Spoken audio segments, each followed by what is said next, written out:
اليوم عملنا مرق هامور مع رز مفلفل أبيض ومع معبوج. إذا بدكم تعرفوا الطريقة تابعوني، لا تنسوني باللايك والاشتراك بالقناة.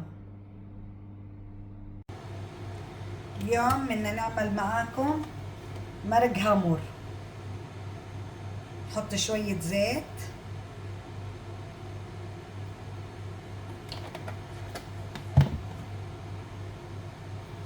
وبهرنا الهامورة وغسلناها مظبوط وبهرتها، بس خليها يحمى الزيت، بعدين بنحط عليها المرق، بنحط عليها الهامور.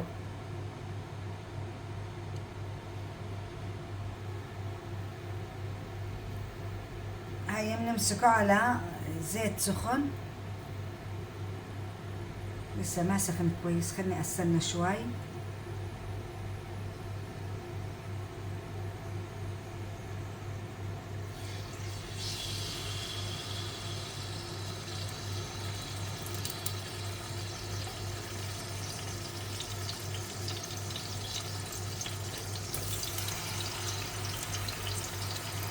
انا حطيته بهاي الطنجرة عشان انا بدي استخدم احط الرز المرقة وكلياتهم هون نفس الطنجرة، ما راح اغيرها، عشان بدي اللي بنزله السمك كله استفيد منه.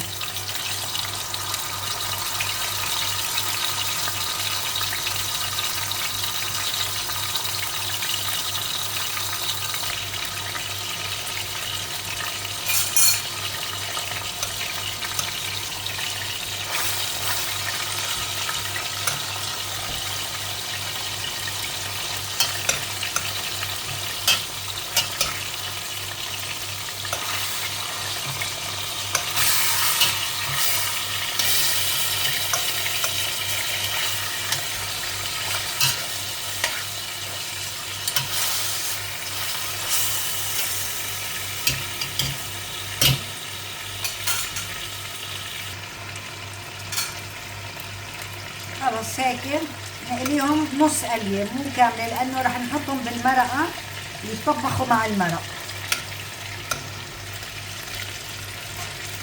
بس انا عندي افضل نقليهم، في ناس لا بحطوهم من غير قلي، صراحه انا ما بحب هيك، نكهه القلي اطيب.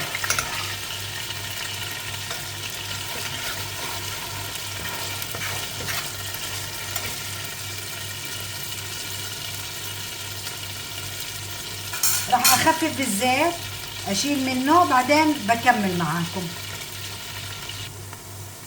بجيب الثوم والزنجبيل بحطهم اول شي،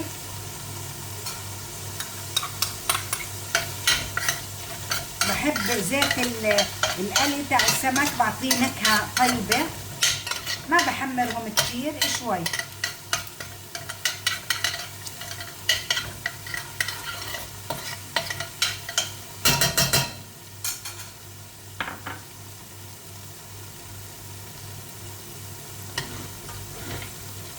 بعديها بحط البصل،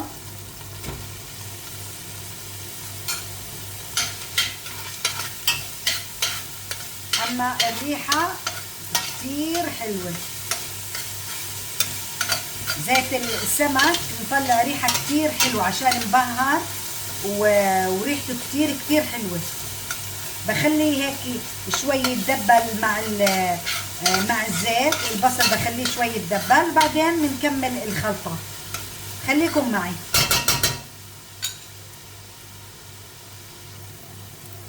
بعدين انا فرمت كزبرة وشبنت وشوية بقدونس، في ناس ما بتحط بقدونس بس انا بحب احط بقدونس.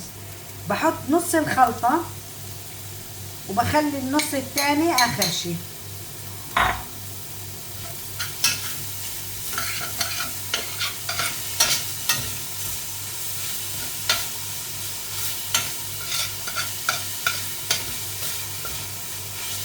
بضلني احركه عشان ما ينحرق، بس قاعد بطلع نكهات وريحة بتجنن.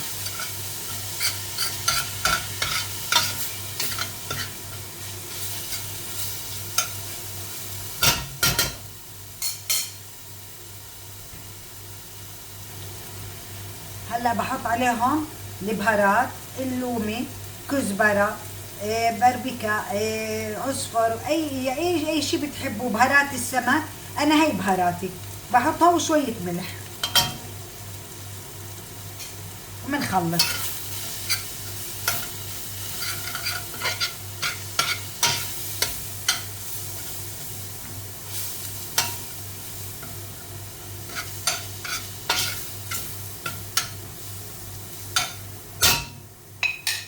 بعدين بحط عليها بهارات صحيحة، شوفوا عندكم.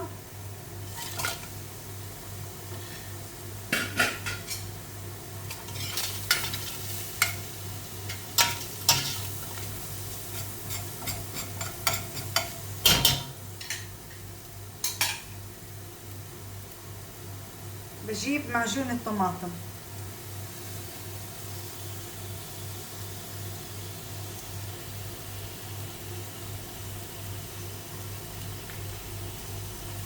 وعندي بندورة ما أنا طحنتها بالخلاط.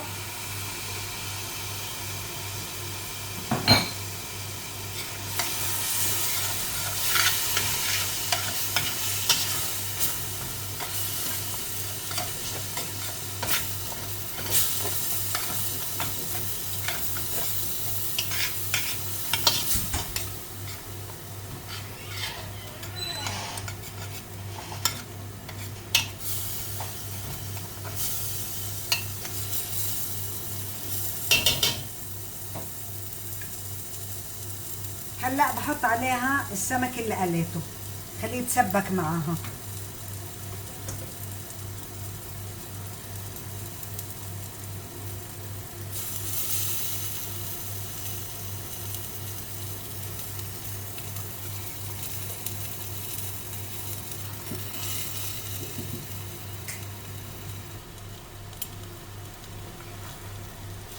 ما بحط عليها مي هلا، بخليها تتسبك مع البهاريز اللي حطيناها كلها.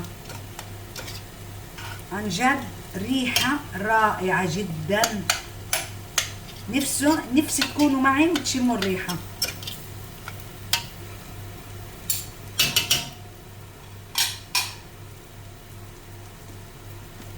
احط شوية ملح كمان، شوي،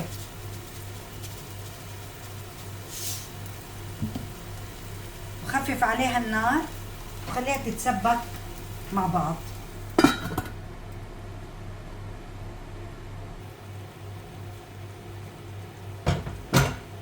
هلا بدي احط عليها شوية مي، ما رح اكتر، خليهم هيك تسبك شوي. بعدين بكمل معاكم الطريقة كاملة. خليها شوية هيك. وهذا اللومي انا فتحته شوي عشان يطلع النكهة.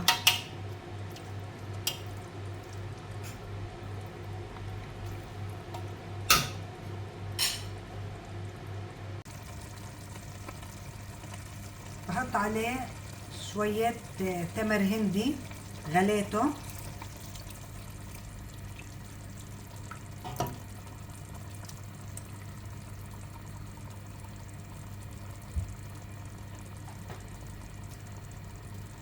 بحط عليه شوية دبس تمر، شوي مو كتير، بعطيه نكهة كتير طيبة.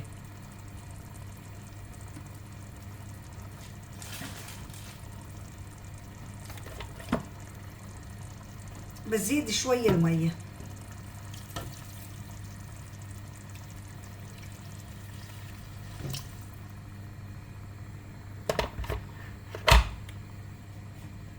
بخليه نص ساعة 35 45 دقيقة يتسبك مع كل البهاريز اللي معه.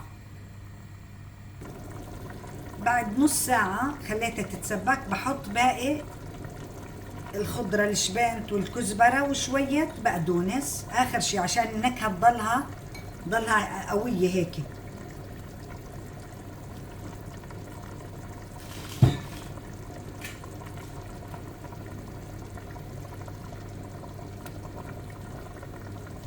ما بدنا كتير مية، بدنا اياها تقيلة تكون.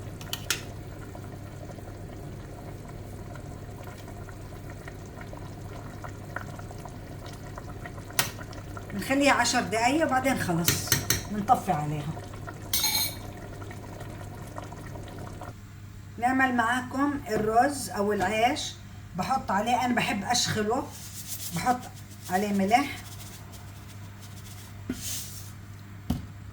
بحب الرز يكون ابيض مع هاي الوصفة.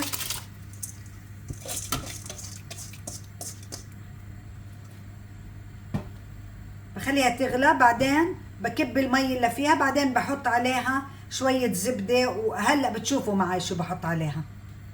هاي هلأ صفيت المية تاعتها، بحط عليها شوية زبدة تعطيها نكهة طيبة.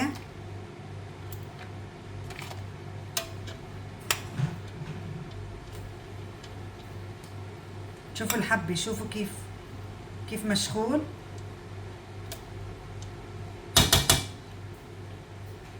انا بحب احط عليها شوية زرشك. هاي اللي بحبه، اللي ما بحبه خلص ما يحط، شوي خفيف هيك بس عشان مرقة الهامور. اللي ما بحبه لا يحطه، بس انا احنا كلنا بنحب نحطه على الرز مع مرقة الهامور. هاي الرز تاعنا خلص. شوفوا ما شاء الله الحبة، شوفوا كيف الرز تاعنا خلص.